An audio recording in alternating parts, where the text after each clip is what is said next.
It's me கிட்டு அப்படின்னு ஒரு பொண்ணுட்டு இருந்து மெசேஜ். ஒன் ப்ளே பண்ணலாமா அப்படின்னு. ஃபஸ்ட் ரவுண்ட் நம்ம முடிச்சு விட்டோம். செகண்ட் ரவுண்டு எனக்குள்ளே ஏறி தான் மக்களே போயிருப்பேன். அந்த மாதிரியான ஒரு ஷாட்டை வச்சு விட்ருக்கேன் அந்த பாப்பா. இந்த பஞ்செலாம் வெடிச்சா பறக்கும்ல, அது மாதிரி ஒரு 2-3 ரவுண்டுக்கு பறந்துக்கிட்டே இருந்தேன். அந்த மாதிரியான ஹெட் ஷாட்டாக கொடுத்துருந்துச்சு. கருணையே இல்லாமல் போட்டு பொழந்து எடுத்துக்கு இருந்துச்சு அந்த பாப்பா. போட்டு பொழந்து எடுத்து விட்டுருச்சு மக்களே. வயிற்றுல ஒரு குத்தோடு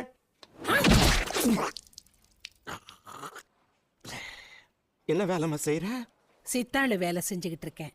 இது முதலே தெரிஞ்சிருந்தா நான் உன்னை வர சொல்லி இருக்க மாட்டேனே. நீ இப்படி விளாடுவேன்னு தெரிஞ்சிருந்தா நான் கொஞ்சமாவது ப்ரிப்பேர் ஆகி ஜம்ப் பண்ணி க்ளோவால் கூட போட விட மாட்டுது. அந்த மாதிரியான அடிகளை கொடுத்துருக்கு. நம்ம ஒரு 4 ரவுண்டு அடிச்சிருப்போம். அதுக்கு மேலே அந்த பொண்ணை தொடவே முடியல. 4-8 நம்மளை முடிச்சு விட்டுருச்சு மக்களே.